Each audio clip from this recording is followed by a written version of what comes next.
Welcome to the Concussion Fix Podcast, where we lift the veil on concussion recovery and empower you with real answers to real questions about persistent concussion symptoms.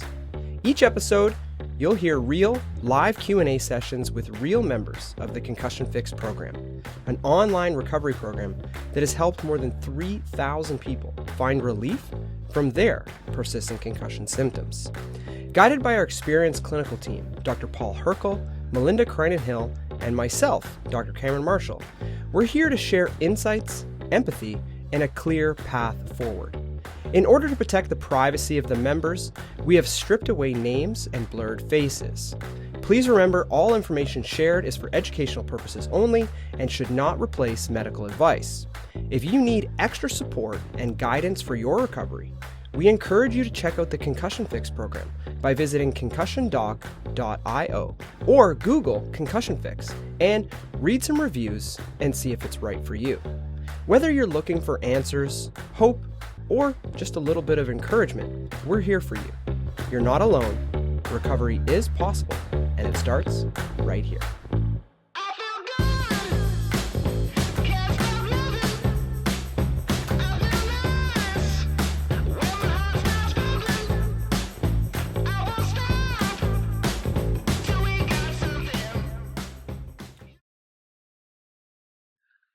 Hello, hello. Good morning, everybody.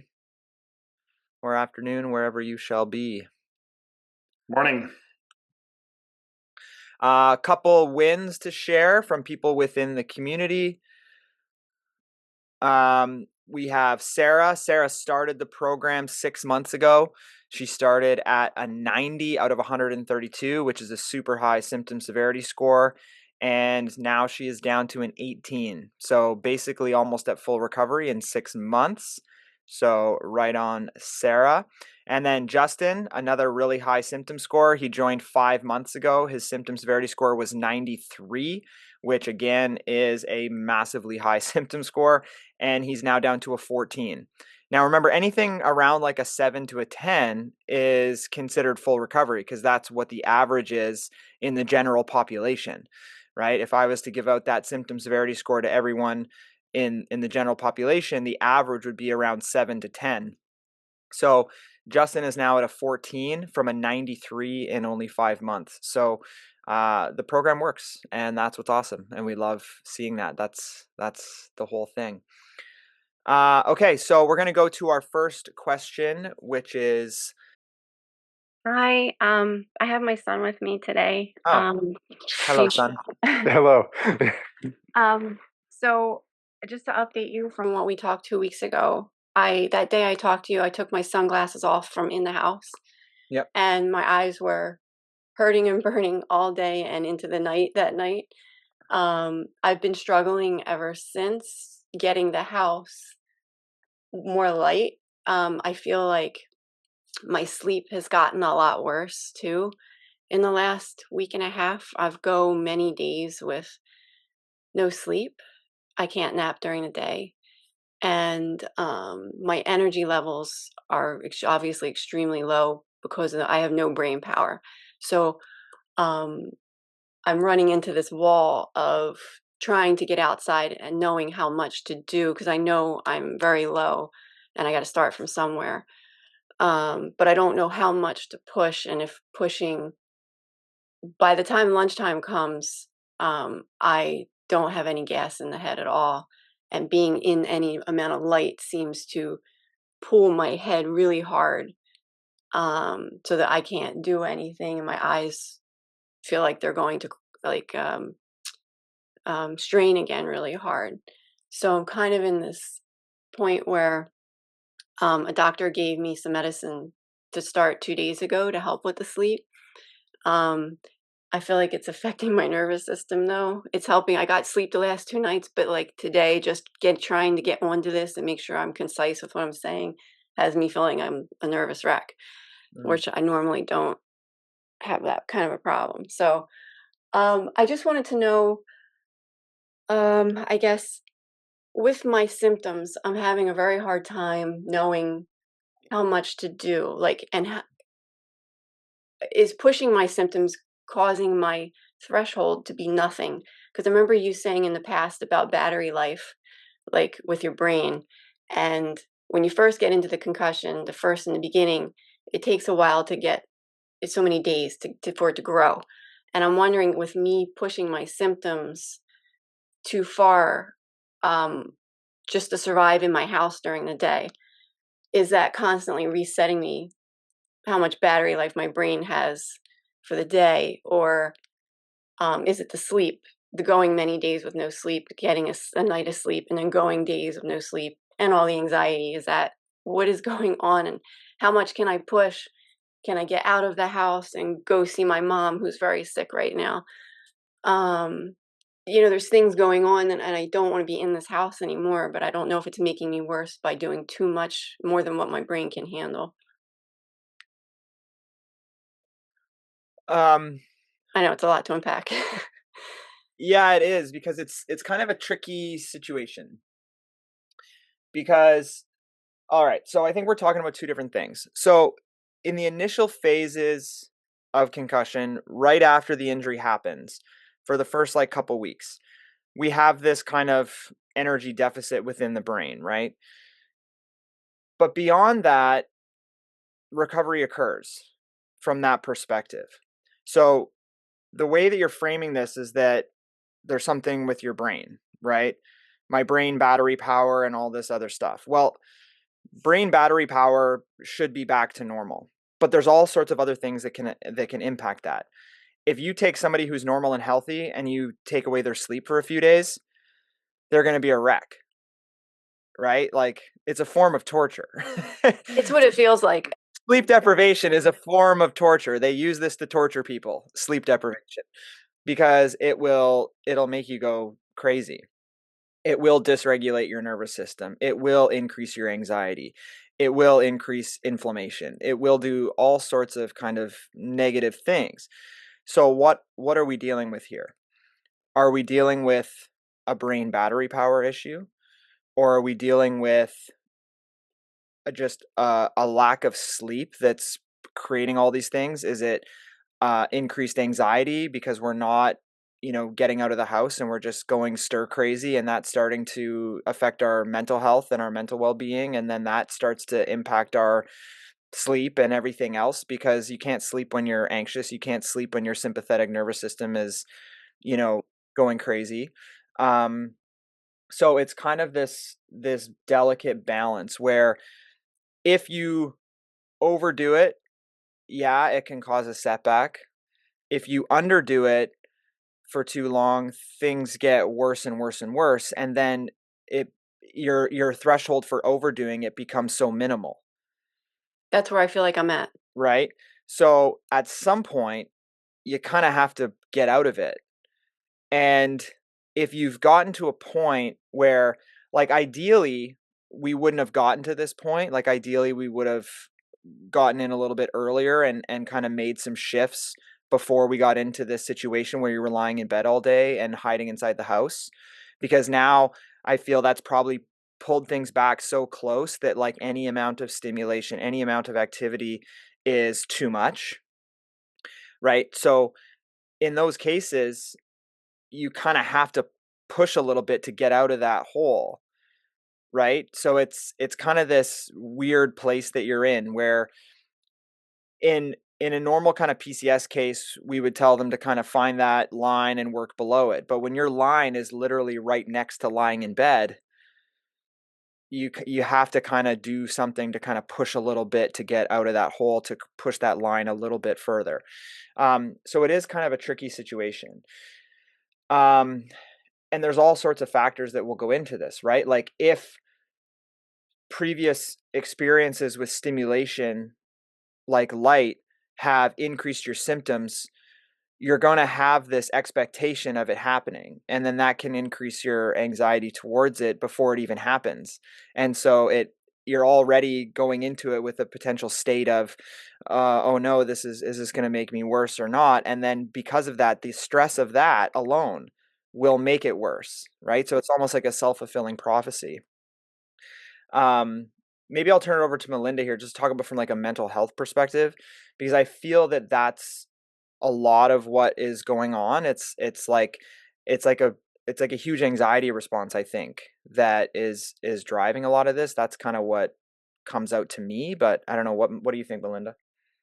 Yeah, well, I'm glad that you came back to sort of share how you're feeling today. And I thought maybe we could rewind a little bit to the message you and your husband were able to send after our last chat. I guess that was last week, that you Mhm. actually felt better and your anxiety was lower throughout the day. So I'm just curious if you might share with us what happened that day. Do you remember what you did? Maybe it was just having a good conversation about it. It was talking to you guys, and it gave me a little bit of hope that I don't have to be in the dark and that I can take my sunglasses off and go outside, because being in the house and all the curtains drawn, not being able to even see outside it was damaging to me mentally for so long, waiting to see this eye specialist. So I'm glad I did that, because I wound up that day, my anxiety went down. Like it had been so long since I hadn't felt anxiety, and I was able to eat and feel like I actually could feel the food hitting my stomach, and I was hungry, and I was able to be with my family that night, and I slept that night. But then I forget, something happened, and the anxiety started, I guess, not knowing how much to push, because even though I slept that night, the next day I felt like I didn't have a lot of brain power.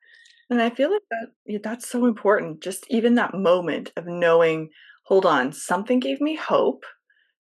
You felt that you had a bit of a plan after leaving here, and that decreased anxiety to the point that you could sleep, to the point that you could be with your family.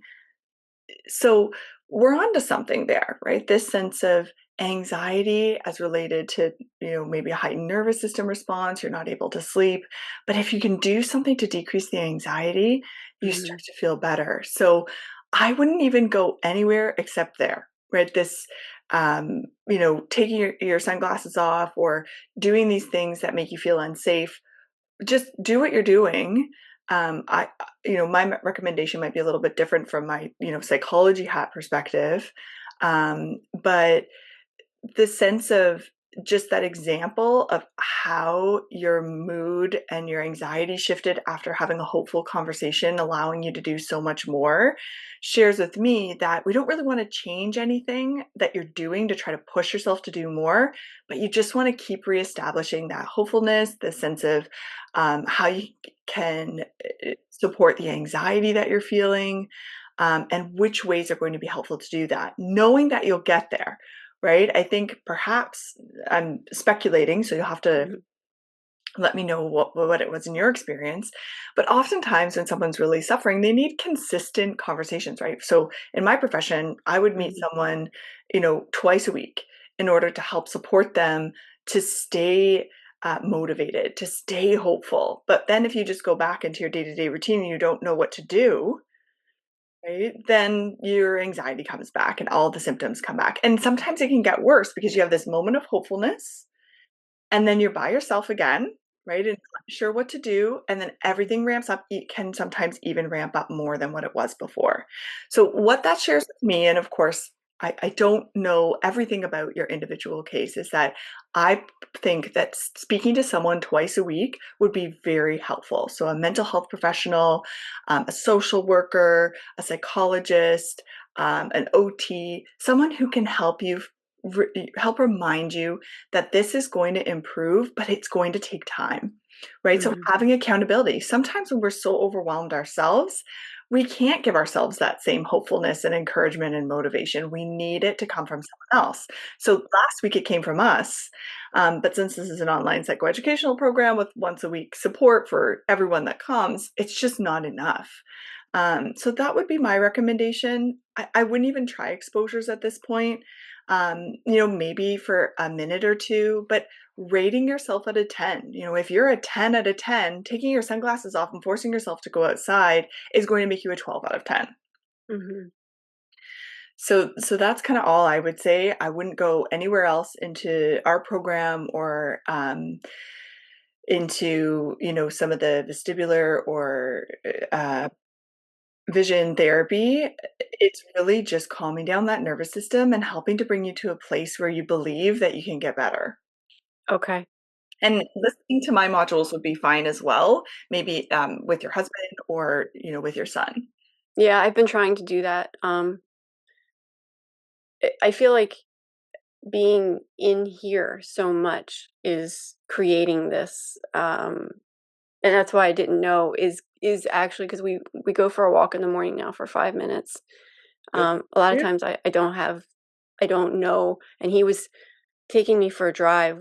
I had to go to the emergency eye doctor last week, um, in the city, and that was quite a morning, being out in the sun in the city of Philadelphia, and just but I did it, and I didn't have a major crash. I did blow through my symptoms, I think, because I couldn't feel anymore that night. But, the next day, he took me for a ride in the car, and the next 3 days, he took me for a ride in the car to get me out, and I think I was walking in the morning too. Um, I don't know if I'm overdoing it or not. I'm not sure because I don't seem to have enough, but I'm also not sleeping. So, Yeah, I mean, it's important to not stay in a dark room with the curtains closed 24/7, and that is not going to be helpful. So I like that your family's encouraging you to get out a little bit. Maybe you track it. What is the rating out of 10 on a distress scale when you leave the house? If it's a 12 out of 10, okay, maybe you just stand on your front porch for 5 minutes instead of getting in a car or going for a walk. You don't want to mhm. be, extremely distressed because that's going to aggravate underlying things. How do I know what is 10 out of 10? Well, what would you say your symptoms are at today, right? It's a self-rating scale, so you just rate it. This is my hard part. I'm not sure. I I Okay. I have a hard time figuring out where my symptoms are because I woke up today with like the last couple of days, my face feels all this pressure when I do too much. I get like throbbing and face pressure. And today I woke up with that. I don't feel like it went down overnight. Mhm. So I'm not sure where I'm at because I'm I'll starting s out with already the nose pain and the face pressure. I'll send you a scale with descriptions between 0 to 10, and, if you're at a 10 out of 10, right, you're not able to cope, right? You're feeling out of control. These are, extreme distress. And if Oh, you do something in that state that's going to make you more distressed, then you're setting yourself up to be more symptomatic and probably not sleep by the sounds of it. So that could be a framework to use for a little while. okay. You know, Thank you. one of the things that I use as a guide with my patients for when is it too much is it's not whether it causes symptoms, but are you able to recover from those symptoms within a kind of timely manner? And so we kind of say, let's say you're due exercise and it's going to trigger some sort of symptom. And for you, it sounds like it might be, that 5 minute walk. Every day might be a little bit different. But if you're able to kind of get back to your baseline, that doesn't mean you have no symptoms, but your baseline the next day, that's a good sign because you're trying to build the flexibility metabolically and ultimately in your autonomic nervous system to be challenged. And then your body is able to recover from that challenge. The big X factor from what I've heard so far is that when you're not sleeping, that basically really depletes your body's resilience and ability to handle anything. So this is the case I think where medications actually can be very helpful to help you fall asleep and stay asleep if you're at a point totally that you're decompensated. So I don't advocate for medications, but this is one of the examples that I think could be really helpful. It sounds like you're having really a lot of trouble processing a lot of different things. Plus, there's the emotional side, which Melinda just talked about, which amplifies everything. And oftentimes people present with, I feel like my brain is sluggish, I have brain fog, I have cognitive dysfunction. This oftentimes can be really magnified by anxiety and mood issues. And that is the main reason, actually, you get those symptoms plus Mhm. compounded with some of the autonomic and some of the sleep dysfunction stuff that we just talked about.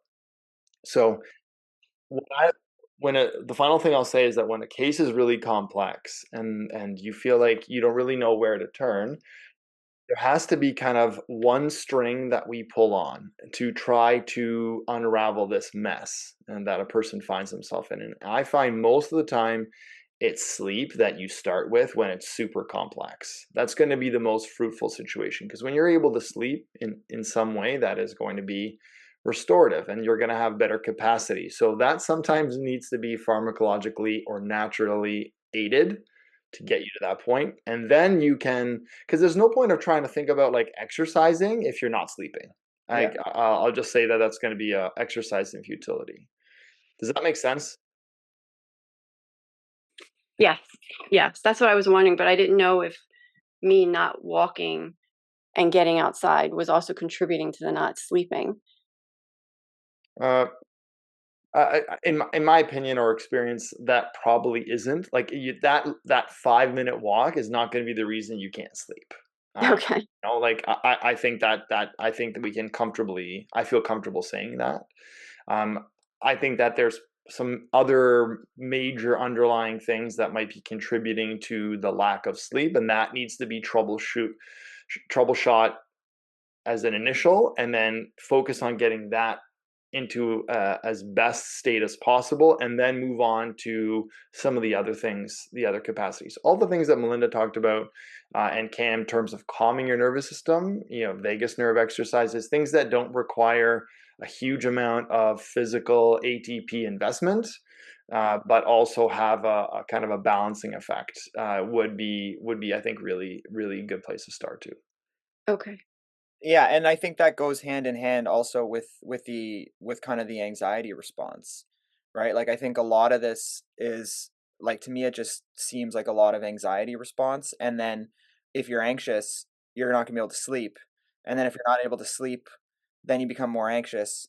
And then it's kind of just keeps going because you didn't sleep last night. Then you go to lie in bed tonight and now you're like, "Oh, what if I don't sleep tonight?"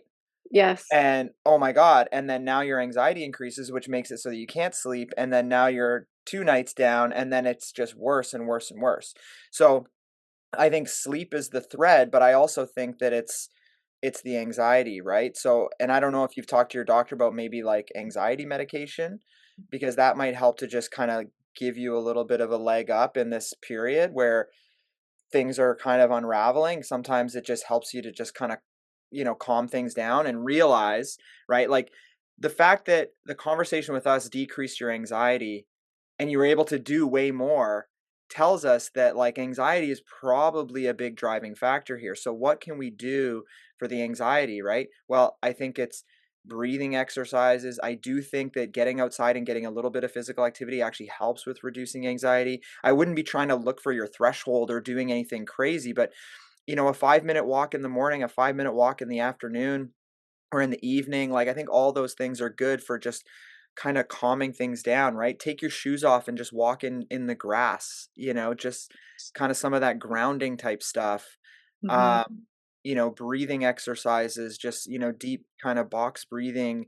All of this stuff is good just to kind of calm things down. And the fact that if we calm things down, even by just having this conversation, and you feel better after having it, tells us that that's something. That's like the thing that we need to really work on, I think, right now at this point. That's why Melinda's section is the first part of this program, because a lot of symptoms that people are experiencing with PCS are actually coming as an anxiety response, because it impacts your sleep, it impacts your autonomic system, it impacts your digestion, it impacts so many factors that if we don't control for that, we have no hope.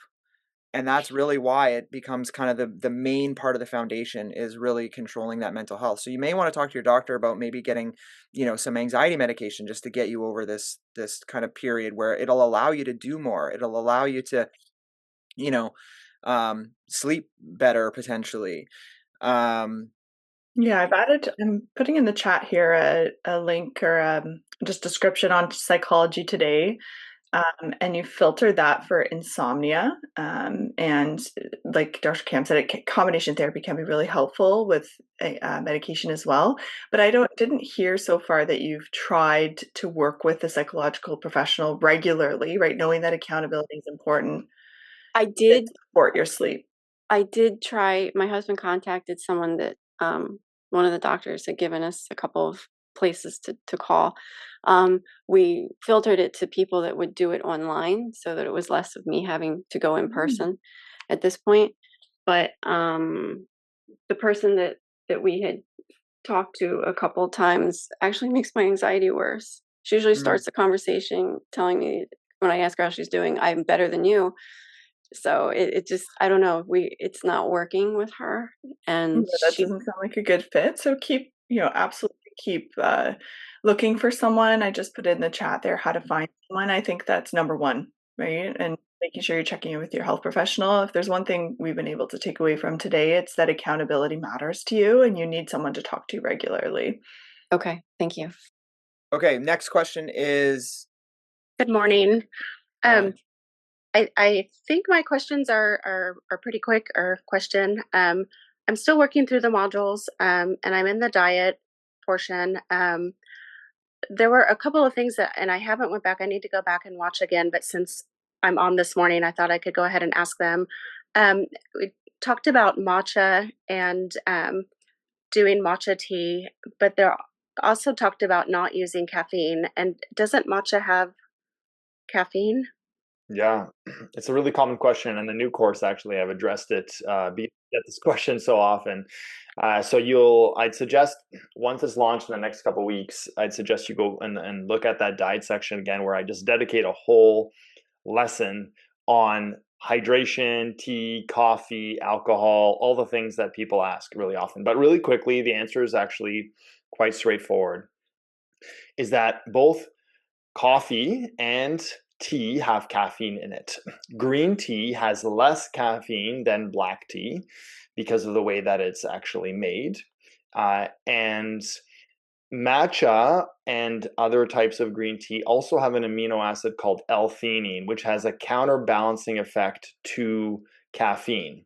So caffeine has a stimulating effect, which in some cases for people with PCS actually can be beneficial from an energetic perspective, mental focus perspective temporarily.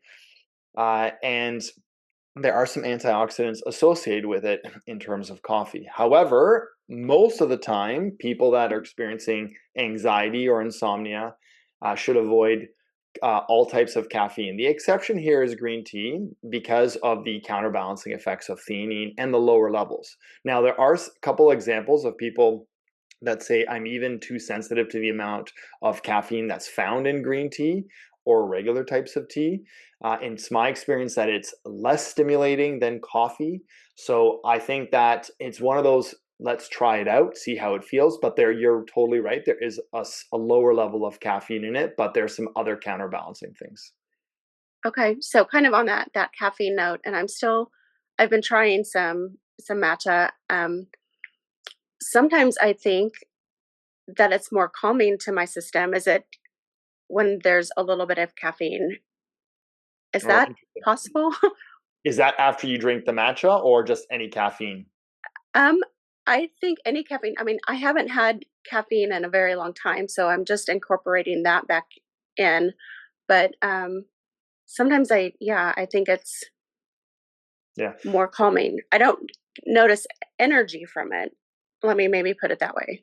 Yeah, so I think that's what's so unique about matcha, because it contains all these anti-inflammatory polyphenol chemicals, plant-based compounds, plus that L-theanine.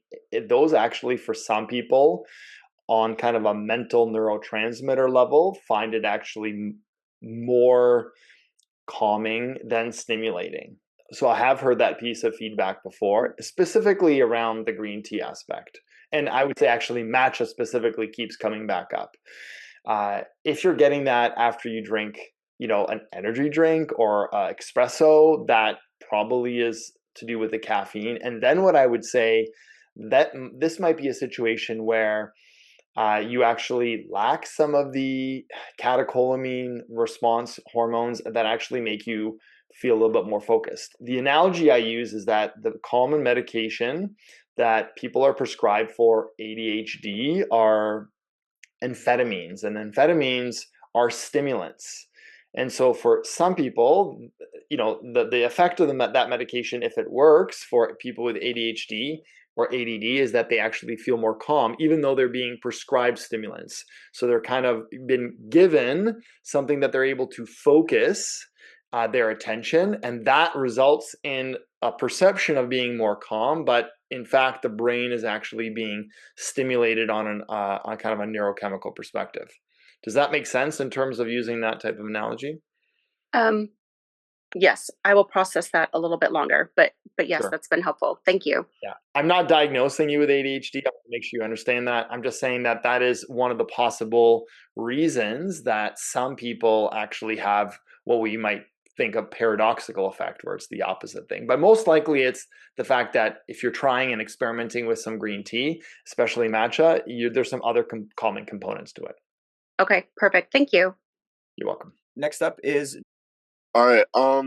Before I ask my question, I'm just gonna give a little background. It'll be short, just because I feel like I stress out because I think practitioners don't know the full story when I ask questions.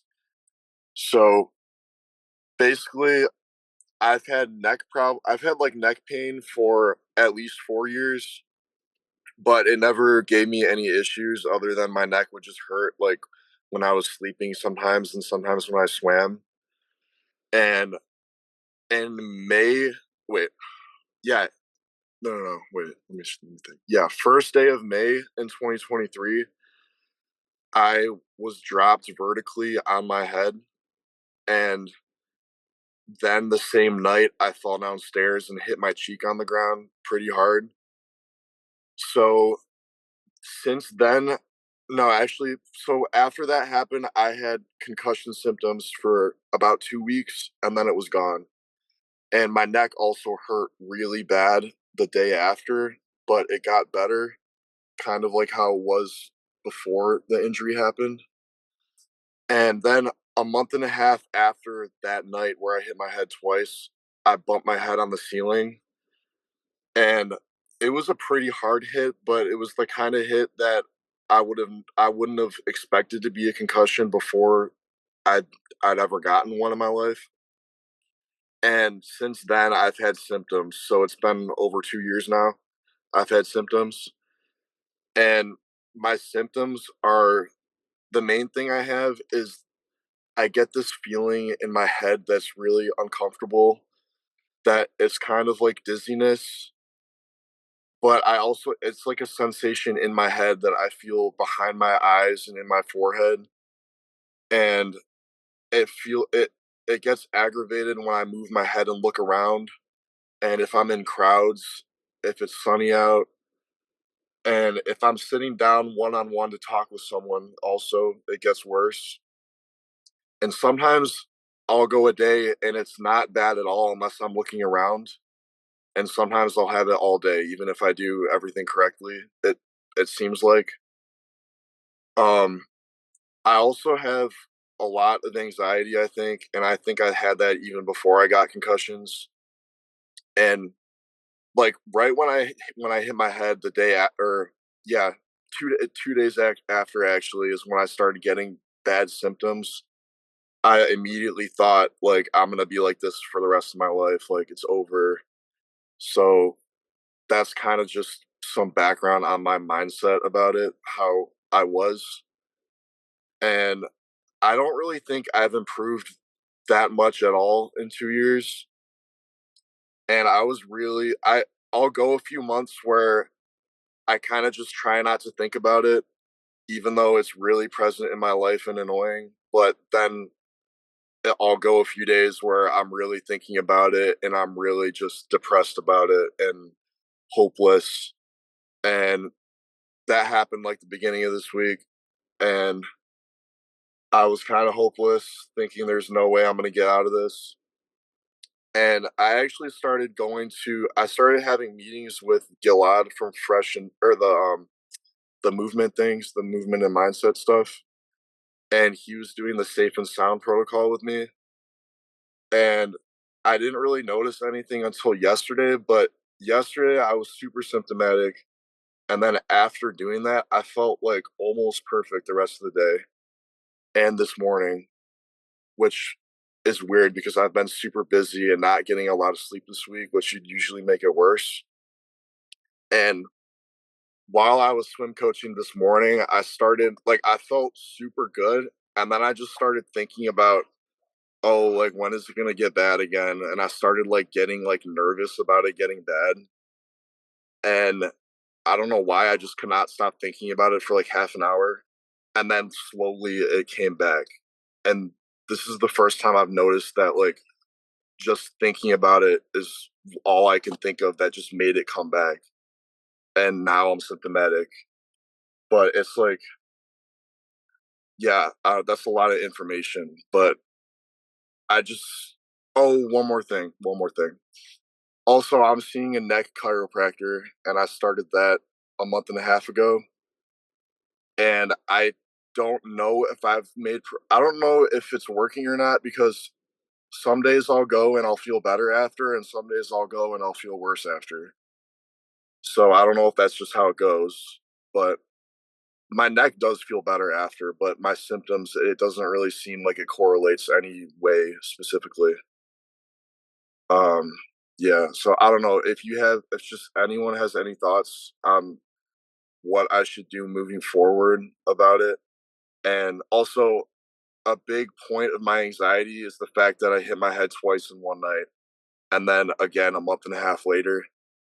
And I know this course is pretty positive about even in that situation you can recover, but there's a lot of information on the internet that gets me nervous about that. So Stay off the internet, yeah, okay. because it's all a bunch of bullshit. There's so much misinformation out there. So let me first ease your mind about the second impact type situation. Okay? So I have a whole module in our training course for practitioners about second impact. So I'm just going to share my screen here. Yeah, there's second impact stuff in this course, but I'm like afraid to even watch it, so I haven't even watched it, like in the resources. Yeah. Well, you should watch it, because I think it'll help you feel better. I'm going to kind of reiterate some of it right now, right? So here's an animal study.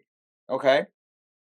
So these are two concussions, same force, delivered at different time points throughout recovery. Okay? You see this? Okay, so this is a control group here. So they have their ATP levels in the white bars. Okay, so these are the white bars. So this is a group with no concussion injury. So this white bar, that's kind of where your baseline level is, right? Now, they gave these animals secondary concussions at certain points in their recovery, right? Actually, I'll do this. I'll do this one first. So this group in the middle got one concussion, and this group here is no concussion. Okay, so this far left bar is no concussion. This is the control group. And with one concussion, you get about a 20% reduction in that ATP level. So this is the middle group here. Okay, and then the recovery for a mouse is 5 days. All right, that's how long it takes the ATP to come back up to normal, is 5 days. And so if you wait the full 5 days and give them another concussion, these two groups are not significantly different from one another. Meaning that if you get a concussion and you fully recover from the ATP perspective, this has nothing to do with symptoms, this is purely just ATP perspective, then you get another concussion, and these two groups are not different from one another. If I'm just going to move this out of the way. See how there's a star here and a star here? Mhm. That means that these two groups were equivalent. Okay? So if you get a concussion and you fully recover metabolically, you're the same. All right? Now, this group here got a second concussion at day 3. So they were in the midpoint of their recovery. These two groups were not significantly different from one another. And this is a group with a severe brain injury. Okay, so if you get a secondary concussion at the midpoint of that recovery timeline, that's where things are worse. Mhm. Okay, now if we go to this one, they had different days. So day 1, day 2, day 3, day 4, and day 5. Okay, so this is just a little bit more of a robust study. So you can see here that when they hit them 1 day apart, they were obviously worse than this group. This group didn't have a concussion at all. But the group that was worse was actually 2 days apart. And what was even worse was 3 days apart. See how it's like 3 days, if you get a second concussion at the midpoint of the recovery, that's worse than if you get it 1 day apart. So you got yours, you said the same day. Yep. Right? Okay. So that's important to know. That's actually not as bad as if you would have got it a week later. Okay? Okay. So that's the good news. All right? So yes, there's probably going to be a reduction in ATP, but it's not going to be the same extent as if you were to get it, because it takes a few days for those ATP levels to drop way down. And it's when you're at your lowest point that if you get another concussion, well, now you're dropping further. But if you're here and you get a concussion and now you're down here and you get another one at around the same time, like only a few hours later, you're not really going to substantially increase that too much. It's almost like it's having one concussion essentially, right? People get worried about it when they get, oh, I got 2 concussions in the same game. Well, that's actually your brain it's the same process as having one pretty much, right? So that's kind of the good news for those first 2. Now, this is a human study. The recovery in a human is 3 to 4 weeks. And so that low point of your recovery is kind of in this kind of 3 to 5 to 7 days. That's kind of your lowest point because it takes days and days to get your ATP levels down. Okay? So you got 2 concussions in 1 day. Okay? So you're not going to get the same additive effect as if you had 1 concussion and then spaced out by, 7 to 10 days. That's kind of the worst part to get it. Right? So that's the good news. Now, here's a study where they looked at people getting concussions at different time points. So this is 10 days after injury, 9 days, 18 days, 16 days, 21 days, and 19 days. These are humans. So yes, it does increase symptom duration, right? But the recovery of the human is 3 to 4 weeks. So you're talking about getting that next head knock at 6 weeks. So you're kind of beyond that period that you would be concerned anyway. Okay. Right? So was it even another concussion? You said the force wasn't even that big. You wouldn't actually have thought about it, but it had brought back all your symptoms. Mm-hmm. Okay? Now, from a metabolic perspective, that's probably not a concern. Like that wouldn't really be a concern because 2 in 1 day, okay, maybe a little slight drop over a normal concussion injury, but it wouldn't be as bad as, had they been spaced out by about, 3 to 7 to 10 days, somewhere in that window, right? So that's the good news. And then your next one is beyond typical metabolic recovery. So we're out here and we're not even sure if that's another concussion. Okay. Now, even if it was, and let's say that maybe because those 2 injuries in 1 day, there was a little bit of lingering and you weren't fully recovered at that 6-week mark. Even in these people that got concussions right within that window that's like the worst part, the recovery here symptomatically is longer, right? So it's a couple months of symptoms, but then the recovery of the ATP is 120 days. So, 4 months, you're talking 2 years. So that no matter what, everything is recovered from that perspective. Okay? Yeah. So let's go from that framework that everything is recovered. You're dealing with just standard PCS that everyone else in this program is dealing with. So I can basically rule out that it's like brain damage that I just have to deal with forever? Yes. Have you had any imaging or anything? Yeah, all came back normal. There you go. If you had brain damage, it would be found on imaging. But I thought at a certain point it's like such a micro level that they can't even see it on imaging, like the damage. Well, no. So that's a theoretical framework that maybe persistent symptoms are due to something that's so microscopic that we can't see it. But like that's purely theoretical, just trying to explain PCS. But we have so many explanations for PCS that actually have evidence to support them. All the studies where we try to look at imaging and be like, oh, what if we look at functional imaging? And what if we look at SPECT scans? And what if we look at all this other stuff? Yes, they will see abnormalities, but that's just correlated with symptoms.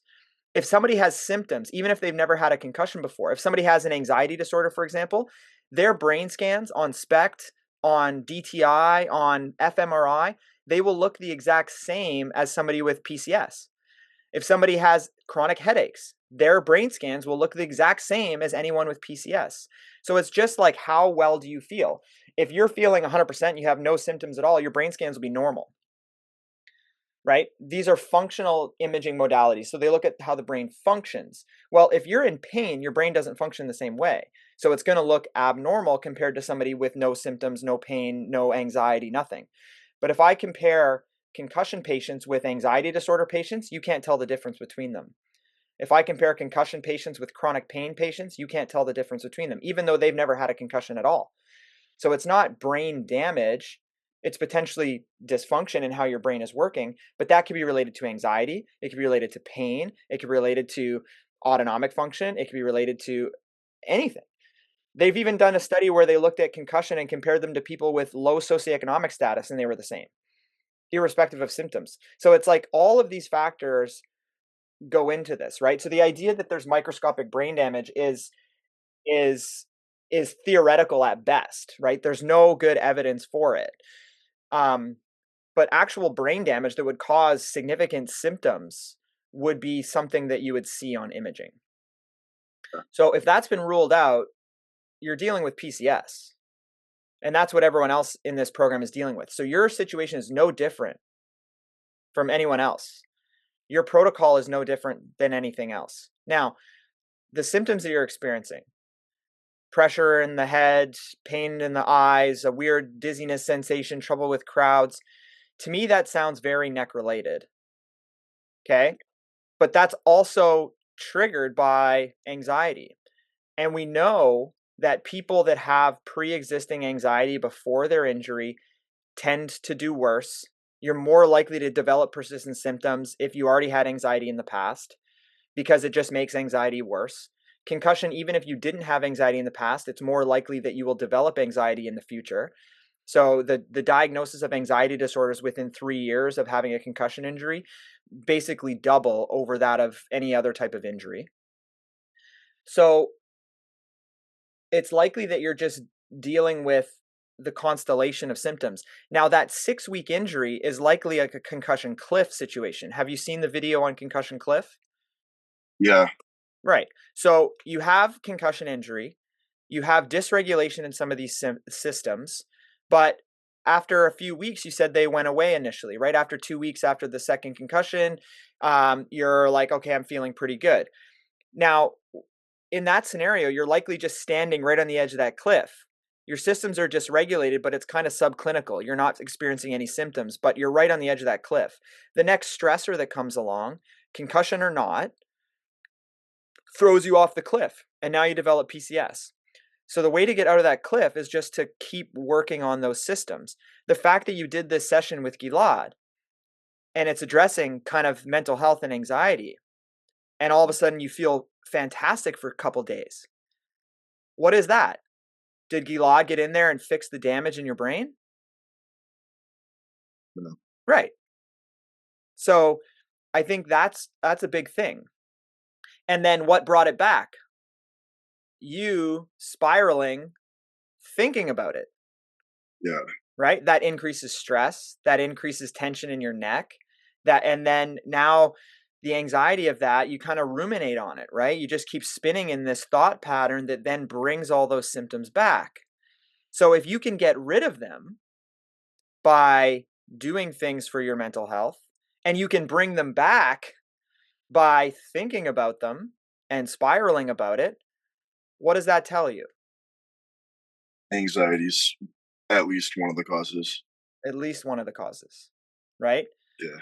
And so I think that's a big focus for you, right? Like I've noticed that your posts on the news feed, you have that despair, you have that kind of like, I'm not hopeful. I don't think I'm going to be able to get out of this, right? And so I think that's where, I'm going to pass it over to Melinda now, but I think that's where it's like a huge component for so many people is that anxiety piece and the mindset around it, right? Like, so I think that you can be hopeful because the fact that you can do a session with Gilad and get rid of all your symptoms and feel like 100% almost, and then be able to bring them back by having a negative thought pattern tells you that like, okay, I need to really work on my mindset and how I'm thinking and addressing some of these mental health things that keep bringing this back for me. But I wanted just to ease your mind first with the double impact situation. Like, I think in your case, this doesn't make a factor at all. And even if it was, right, even if you were right in that sweet spot and you did have 2 concussions, after a couple months, the metabolic recovery has already occurred. right? And so you're still just dealing with PCS. So even if you did have 2 concussions right in that sweet spot and it was a factor, it would have only been a factor for a few months. And now you're still beyond that. So now you're still dealing with the lingering PCS situation. So I want to ease your mind there on the second impact, that I don't think that's a factor in your case at all. But even if it was, it wouldn't be a factor anymore. Mhm. Okay, Melinda. Yeah, thank you. Well, the first thing I know we'll get questions about is, what is this program GLAD's doing? So what the Safe and Sound protocol is actually a trauma processing therapy that's based in polyvagal theory and sensory motor psychotherapy. It's something that needs to be delivered by a regulated mental health professional. So just to ease everyone's minds, because I know we'll get questions about that. That's a type of trauma therapy that can be done for PTSD or severe anxiety, and other types of things. The aim of it is to regulate your nervous system using sound. So that's sort of the background on that. The other piece that I'm hearing is perhaps getting some support to help with the type of anxiety that you have. So there's all sorts of different types of anxiety out there. And so if you can get some support to help you with specifically the areas that you're struggling with anxiety, I think that could be really helpful, because anxiety is an umbrella term. Mental health is an umbrella term, right? We want to be able to support you with the specific things that you are worried about or fearful of, or what your triggers are to then spiral with your symptoms, right? You've talked a lot about needing things to be done correctly and wanting to know the proper way. There's also a lot of detail that you like. So there's specific things that a mental health therapist could help support you with to make sure that you're building up coping skills for the types of anxiety that you're experiencing. So hopefully that makes sense. I don't know if you're working with a mental health provider right now. I've tried psychiatrists and psychotherapists and psychologists, and I don't know, I've never really thought they were super helpful, because I feel like they don't understand concussions, and I think that makes me not really trust them. And it just feels like I'm talking to some person that is just agreeing with everything I say, and then they say like, "Oh, get sleep and have a good schedule." And I don't know. I maybe I just haven't found the right kind of person yet. Yeah, I think someone that's just going to agree with you probably isn't going to be overly supportive. I think building up your tolerance so some of the key things you could look for in a therapist is, one, building up your tolerance to discomfort, right? Building up tolerance to having setbacks.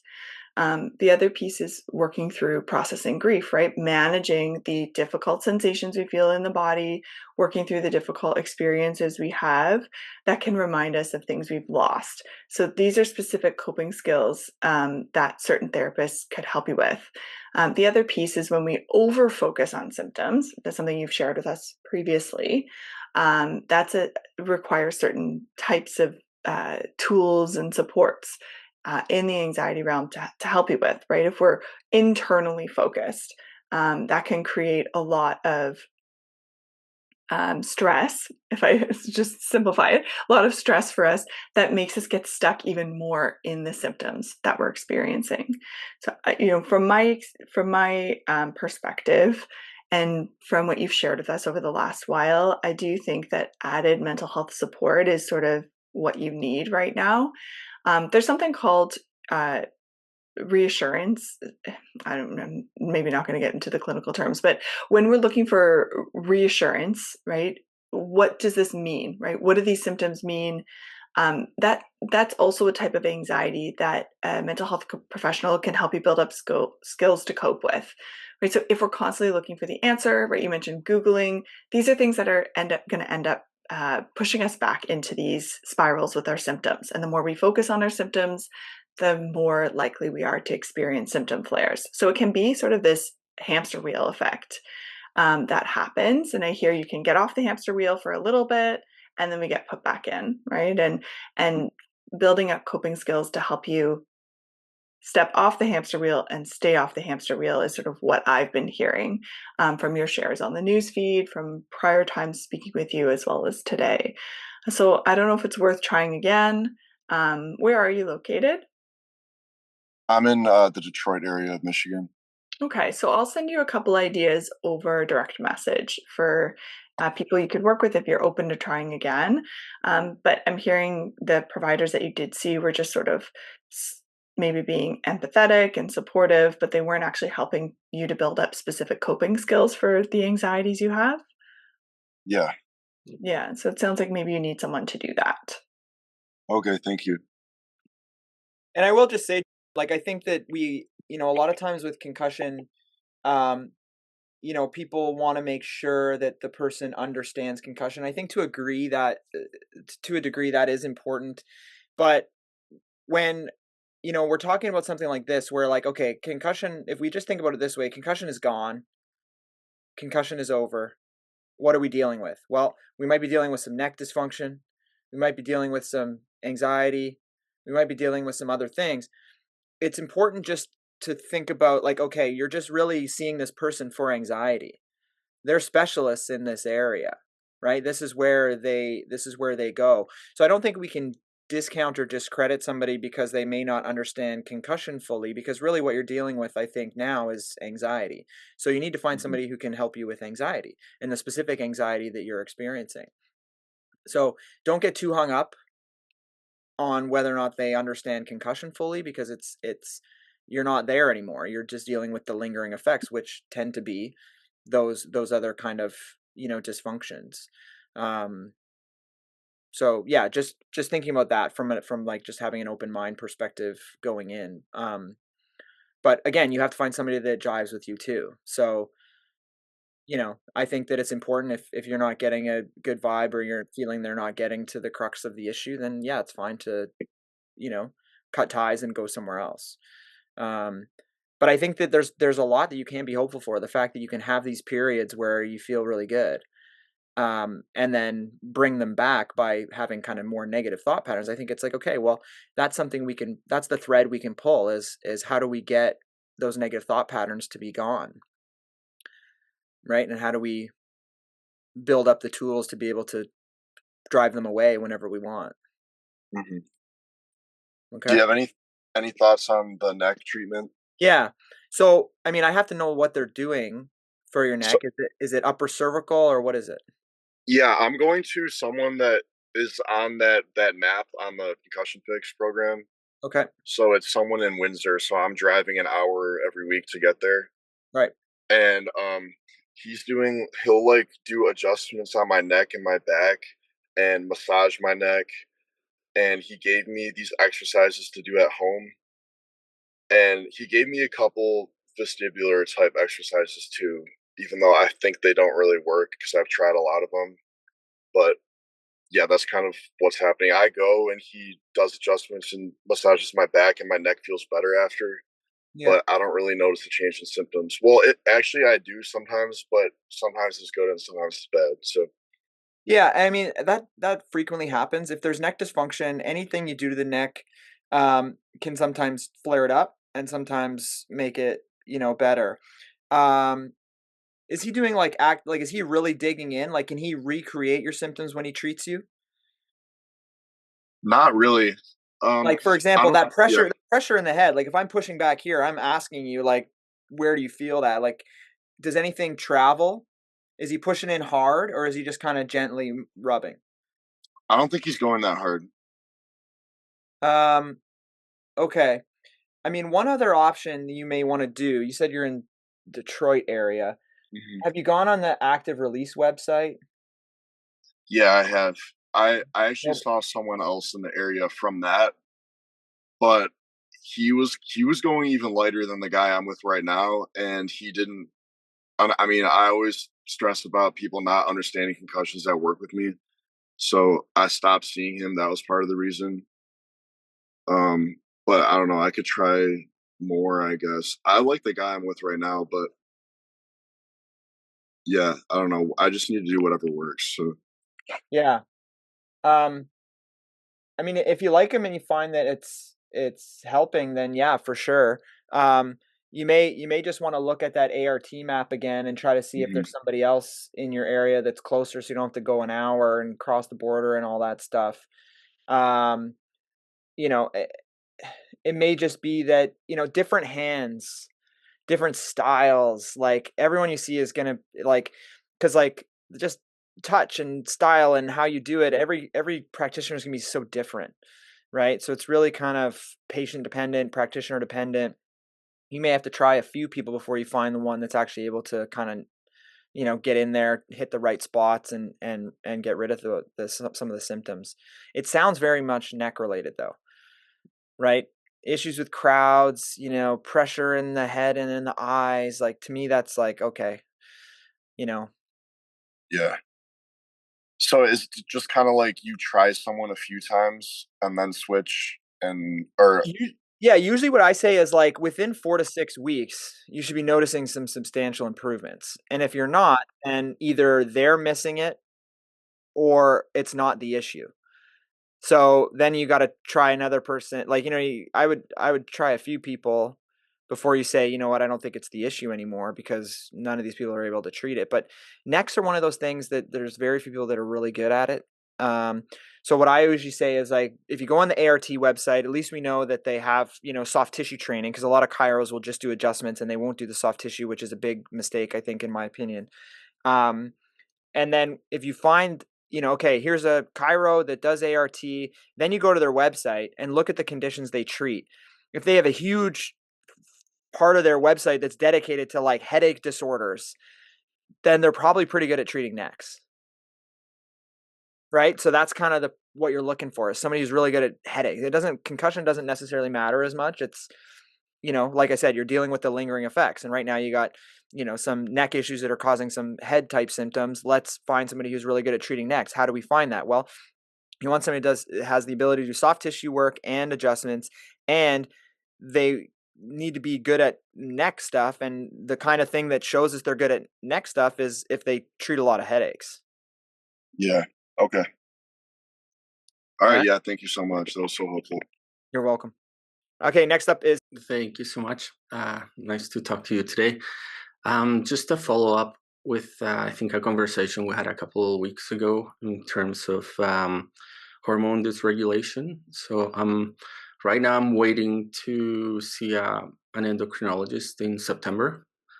But as of late, I'm having more trouble keeping up with the routine of exercise.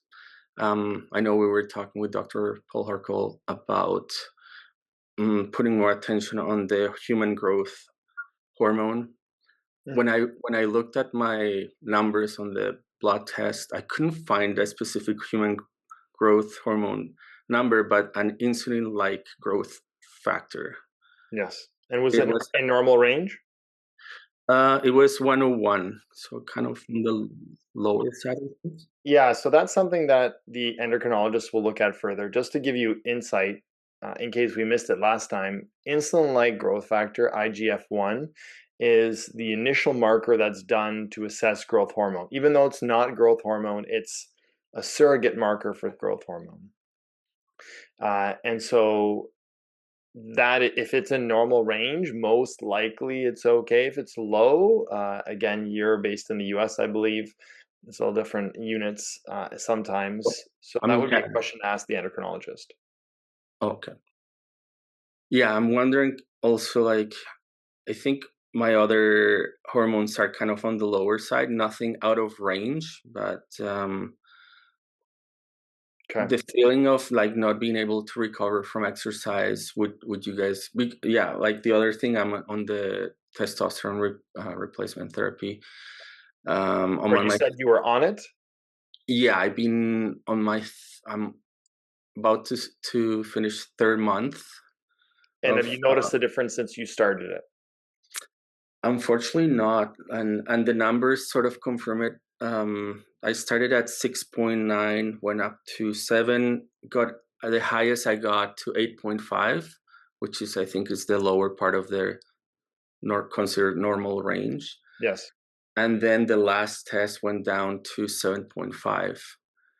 So whenever I see that, you're talking about total testosterone. I wanted to confirm that, right? Right, yeah.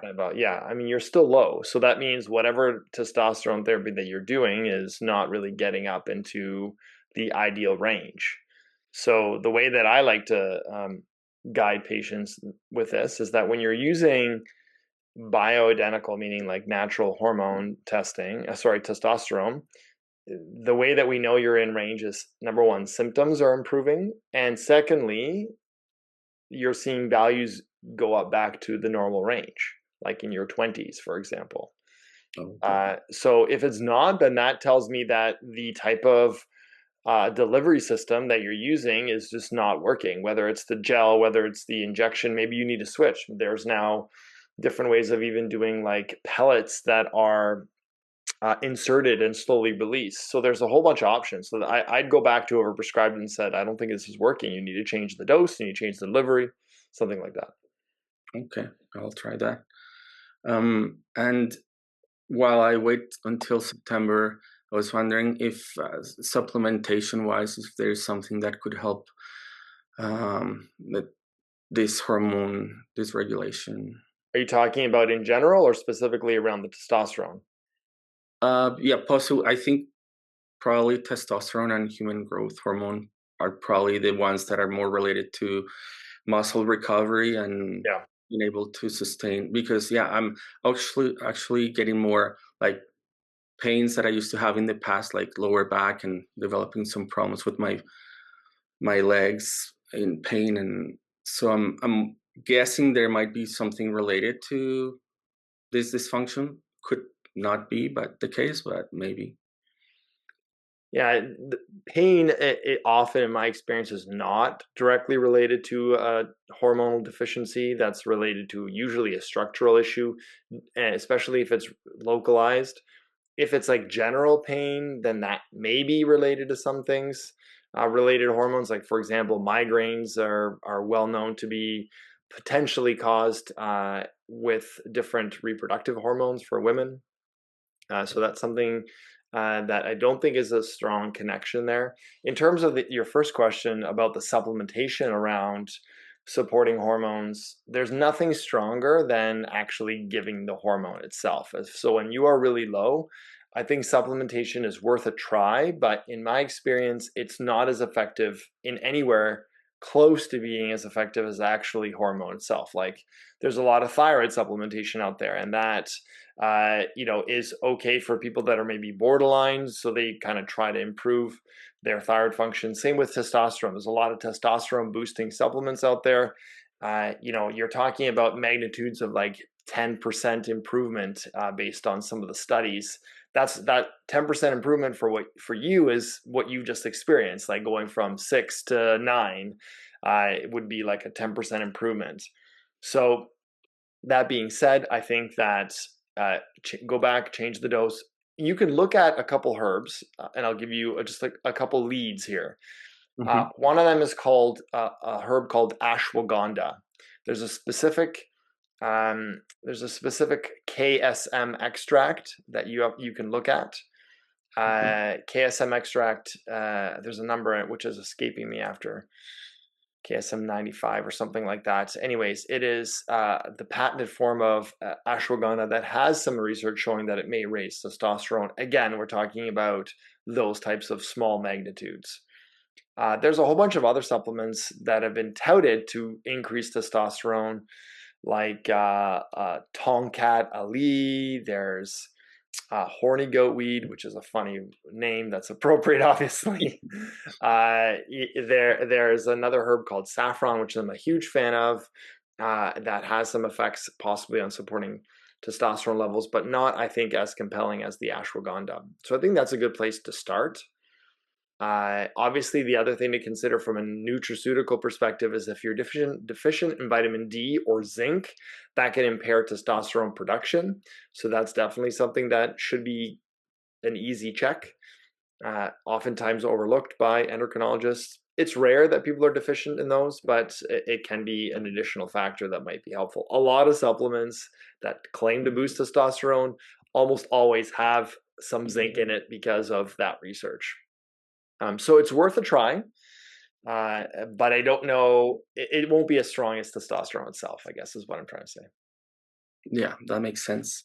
Yeah, I'll try those, and while I wait until I see an endocrinologist, and I guess manage the workload as far as training. Well, not training. I'm just doing walking, but I just couldn't get higher on my progress. So I'm just trying to do the best I can and taking the day off here and there so that let the muscles recover. Yeah, I mean, the muscle recovery can be related to hormones, but it can be related to a whole bunch of other factors too. So we can't maybe pin everything on hormones. I know you've done a really good job at trying to assess the endocrine side of things, which I think has been great.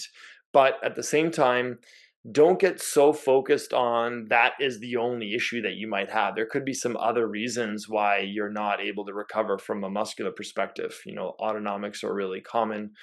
Mitochondrial function is common. Energy. I often, and I'll leave you off with this here. I often suggest that people also look into adrenal function, and this is mainly looked at by naturopathic doctor and functional medicine doctors because it is the undergirding type of hormone system that helps all the other systems do their job better, especially post-injury, because remember, the adrenal system helps our body cope with stress. And if you're in this group, you've been under a large amount of stress, not just from the injury, but also from the fallout of that injury and all the different symptoms and the lack of progress and symptom flares, activities, daily living impacted, and you go down the line. So I really find it is fruitful to work on the adrenal system as an underlying issue that is often overlooked. Yeah, that sounds great. Yeah, and I remember you mentioned to get the saliva test that is like throughout the day, get all the levels. Correct. Yeah, I'll definitely do that when I see a path. Thank you so much. You're welcome. Good luck. Thank you. There's a couple in the chat here. I'll just quickly answer. Like, one is about chiropractic care. So the goal of the question is about recreating symptoms. You want to be able to recreate the symptoms during treatment so that you know that they're coming from your neck. Like, if I can push on your neck and cause your headache, I know where it's coming from.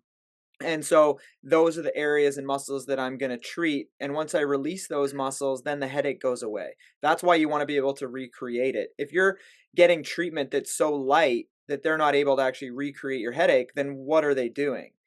And so that's why you want to be able to recreate it so that you know it's coming from the neck and you know what tissues you can go on. I think all the other ones in the chat have pretty much been answered.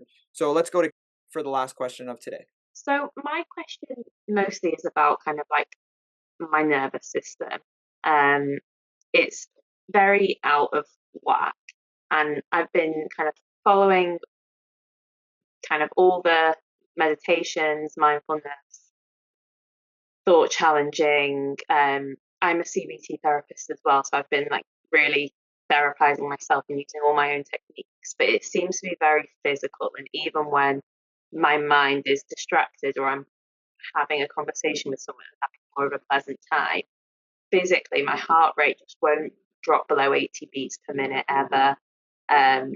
Even laying down, my heart rate variance is really, really low.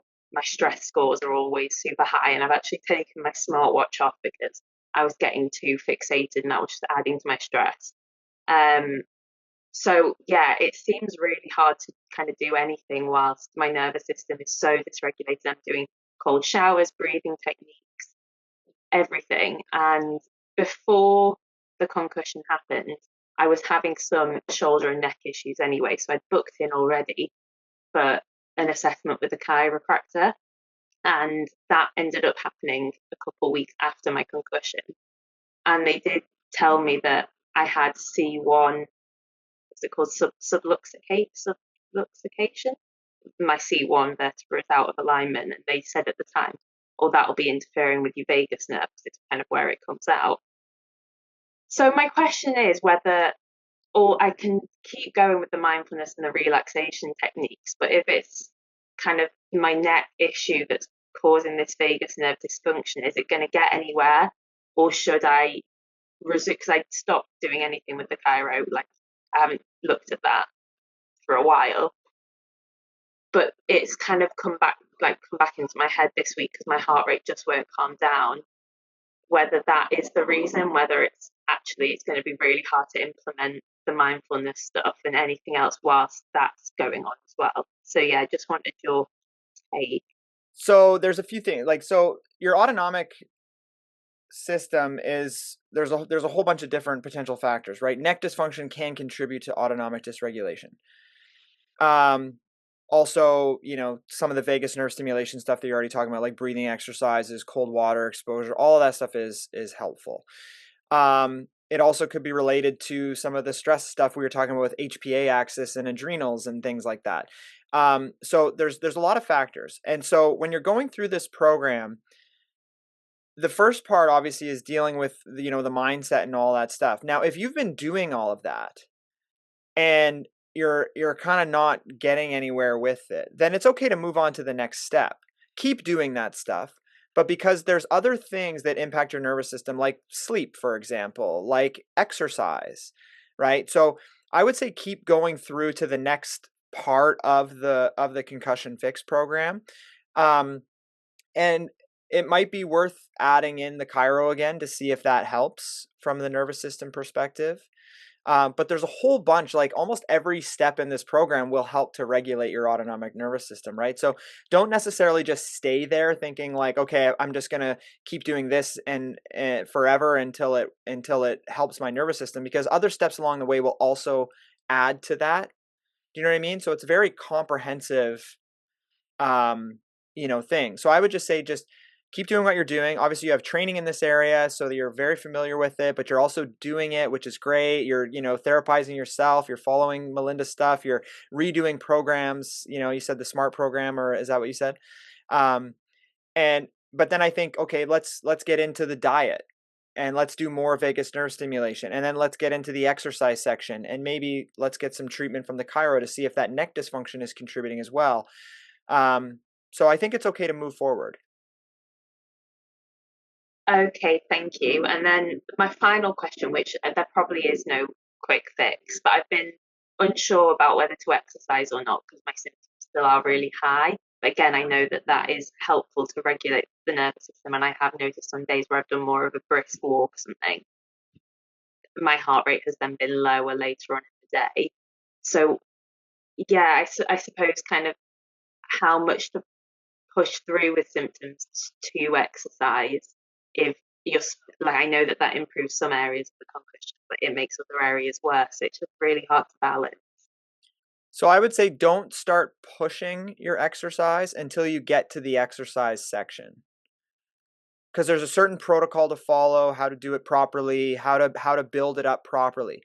For now, before you get there, just focus on trying to go for a walk at least once a day. Go out for 20 to 30 minutes. Don't worry about your heart rate and what it is. Just go out and go for a nice light walk. That's going to be good for mental health. It's going to be good for calming the nervous system. If you can do it in nature, even better. If you can kick your shoes off and stand in the grass for a bit, even better. All of those things I think are going to be helpful. And then when you get to the exercise module, then it's going to be, okay, now how do we challenge the heart rate in the right way? And then there's a whole protocol to follow to do it in the right way, to progress it properly without making yourself worse. Okay, thank you. You're welcome. Thanks, everyone. Also just an update. We just launched the new website, concussionfix.com. I had to pay a lot of money for that domain, but we got it. And so we've just launched our website. So there's a bunch of information on there, research about the program. So if you have healthcare professionals that are asking, like, what is this? Like, whatever, we have a whole section there on the research and the foundations and kind of what it's built on, as well as some other, information. So if you check it out, it's concussionfix.com. And also the new version of the program, Concussion Fix 2.0, which is a complete overhaul of everything.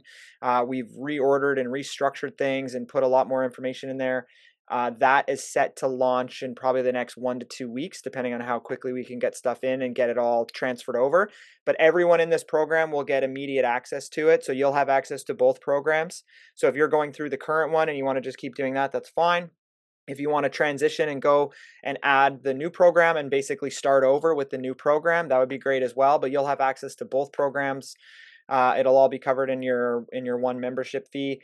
And then once we do that transition, any new members joining will only get access to the new one, so that they're not trying to figure out which one they start with. But so yeah, that should be ready in 1 to 2 weeks. All the videos are recorded. We're just kind of adding them in and putting them in order and adding the resources and the downloadable links and all that type of stuff right now, just to get all the structure done. But it should be done within the next 1 to 2 weeks. So we look forward to that. We're excited. All right, everyone, have a great weekend. Welcome to the Concussion Fix Podcast, where we lift the veil on concussion recovery and empower you with real answers to real questions about persistent concussion symptoms. Each episode, you'll hear real, live Q&A sessions with real members of the Concussion Fix program, an online recovery program that has helped more than 3,000 people find relief from their persistent concussion symptoms. Guided by our experienced clinical team, Dr. Hrkal, Melinda Krynen Hill, and myself, Dr. Cameron Marshall, we're here to share insights, empathy, and a clear path forward. In order to protect the privacy of the members, we have stripped away names and blurred faces. Please remember, all information shared is for educational purposes only and should not replace medical advice. If you need extra support and guidance for your recovery, we encourage you to check out the Concussion Fix program by visiting concussiondoc.io or Google Concussion Fix and read some reviews and see if it's right for you. Whether you're looking for answers, hope, or just a little bit of encouragement, we're here for you. You're not alone. Recovery is possible, and it starts right here.